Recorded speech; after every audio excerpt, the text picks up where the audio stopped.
Hi, Fiona Lewis here with an SEO news update. One thing that a lot of website owners don't understand is that you need to have a different title and description for each of the pages within your website. If you have the same description or the same page title on several pages, you might actually be hit with a Google duplicate content penalty. Your title should be written with about 70 characters. When I say characters, that means letters and spaces. That doesn't mean 70 words. And your description should be no more than between 150 to 155 characters.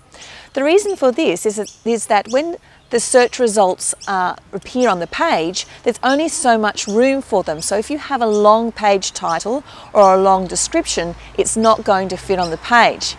Now, one thing you do need to be very careful of is that you don't overly stuff keywords into your page titles and your page descriptions. If you do that, then you are likely to be seen as doing keyword stuffing, which can also attract a penalty. Also think about when you're creating your page descriptions that they have a clear call to action or that they are attention grabbing.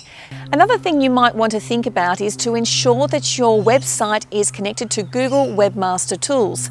Google Webmaster Tools is a service that is free, provided by Google, and what it will do is let you know if your site is compliant with the search engines, particularly Google. So if there are crawl issues or page load issues or other type of errors on your site, Google Webmaster Tools will now email you to let you know when there are critical errors. So if you don't already have your website connected, please make sure you do, because if there are errors on your site, it may very well be affecting the ranking.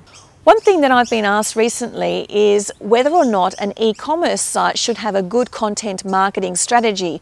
Well, my very simple answer to that is yes, yes, and yes.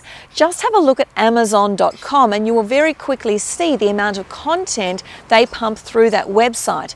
It's not just about selling products, but they also have a lot of written content and video content. So if you do have an e-commerce site and you're not currently putting good quality regular content on it, then I recommend that you do, because it's more than likely going to help you with the rankings for your website for those very important product names.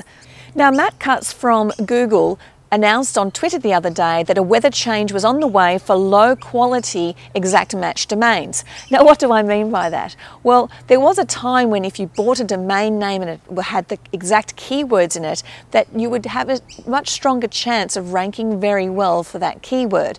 Now, those days appear to be over. What Google is now doing with their algorithm is working out whether the domains that have the exact phrase or the exact keywords in them are actually good quality sites. You can't just get away with having the exact keywords in that domain name and expect that you're going to rank. So if you do own an exact match domain, I highly recommend that you check out to make sure that it is a good quality site. And what I mean by that is that not only has a site that has been built well, but it is also a site that you're adding the regular good quality content to it. If you don't, then you might find that the ranking for that website is going to drop.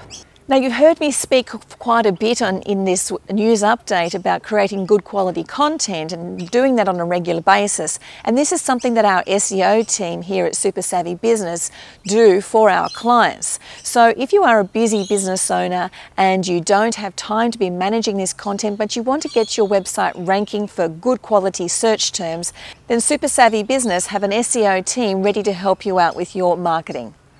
My name is Fiona Lewis and this is the SEO update for the week. We'll see you next week.